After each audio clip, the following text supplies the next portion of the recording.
All right, I'll start off injury updates first. Mike Hilton's got a shoulder, Schrader has a knee, and Grover has a bicep. Overall, the game, I thought it was great complimentary football, back and forth, all three phases.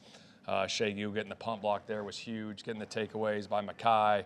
Latu, obviously, Grover getting the tip there was huge, and then scoring, 6 times, 6 drives, 6 touchdowns by the offense. It was just great to see. I think everyone got involved. Like I said, complimentary football all the way around, so it was a good game. Do you have any updates on Spencer yet? I don't right now. I don't. It doesn't look good, but I don't have the full update. Did you ever consider letting Rigo kick even extra points just to Yeah, a little bit, but I felt good about the offense, just trying to go for 2, and you know what I mean, going down there, and obviously we would have had some moving parts there. I got a ton of faith in Rigo kicking those balls, but just the holds and who would be the snapper, and there's a lot of moving parts there. I know it doesn't matter, but what are the moving parts? Who would be snapping there? It would have been Ogletree, and Luke would have been the holder. I mean, the efficiency of your offense, I think, is kind of notable. I mean, you had decent yardage today, but I mean, with converting, you're taking advantage of opportunities. Why so efficiently? I think it starts up front, and the quarterback's doing a hell of a job.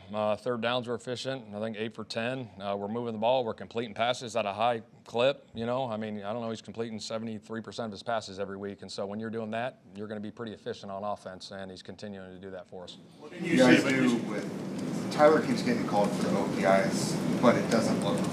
It looks kind of narrow there. What can you guys do about that? Your guess is as good as mine. I don't know. We'll work through it, and we'll look at the tape.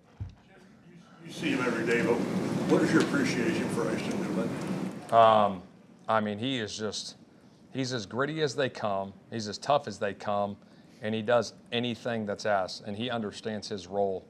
I go over roles and opportunities to start the season, and I go through every player, and I say, hey, you're our special teams ace, and you're going to go cover kicks. And when you get your opportunity on offense, go make the most of it. And today, obviously, he got a hell of an opportunity and played a ton on offense and made some big-time plays, caught a big in-cut there. And then, obviously, there in the fourth quarter, threw the go ball to him, went up and made a hell of a play. So hats off to him. Just a tremendous worker is what he is. Talk about resiliency and bouncing back, coming back from last week and winning this week by 34 points. Just what does that say about this team?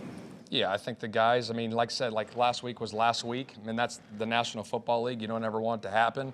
But it's next day mentality. It's one day at a time. Enjoy the process of getting better every day and growing as individuals. And our guys were locked in all week. I thought we had a hell of a week of practice.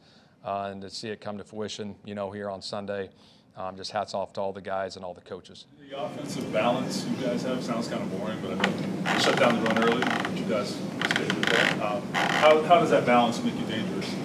I think when you can do both really well when the game's on the line, I think that's critical. And, I just think the guys are playing at a high level right now. They're playing together.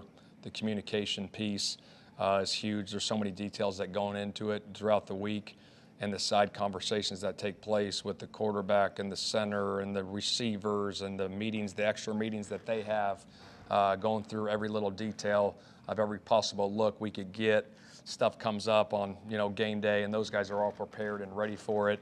And I think it's just great back and forth, with those guys, but also just the camaraderie of our guys right now. Obviously we're in week 5 going into week 6, but been very pleased, but we got to do it, again and again every week.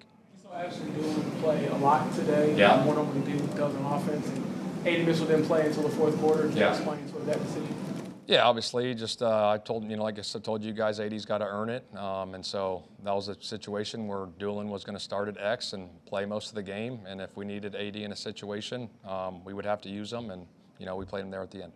JT, 3 touchdowns today. Yeah. I think that's the 4th time in his career he's had 3 total touchdowns, and 2 of them happened this year. Yeah. For a 6-year vet. So, what level is he coming at? What does that say about your entire offense? Extremely high. I mean, I think he's playing best back in the league right now. Credit to him, credit to the O-line. That first one, obviously Q pulling around there. And then the other one we scored down in there tight. We had a little pulling center on with Bort, and Bort opened up the hole right there. It was a great job by the O-line, and he stretched and cut that thing back up in there. So it's everybody. It's everybody. It starts up front with those guys, but he's just seeing it well. He's running, hard, patient, great vision, great burst, and he hits the home runs. Talk about this group of – go ahead, Bob. Okay. What do you make of the work of the offense and the Raiders have gone 39 straight games with a sack, and then you have it today. Yeah, I mean, our thing going into this game, which I'm sure every opponent that plays the Raiders, is stop 98.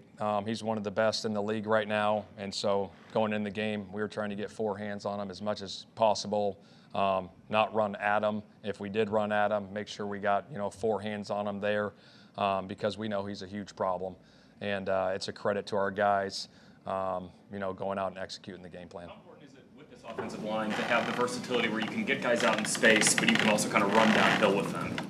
Yeah, no, I think that's a great question. I think we got so many guys that are multiple, that have different roles, that have different skill sets, and so we try to play to their strengths each and every week, and obviously, depending on who we're playing with the defensive scheme and what they're doing, trying to put our guys in advantageous looks, week in and week out, and buy down in distance and what they're doing, and then our guys going out and executing. So hats off to those guys.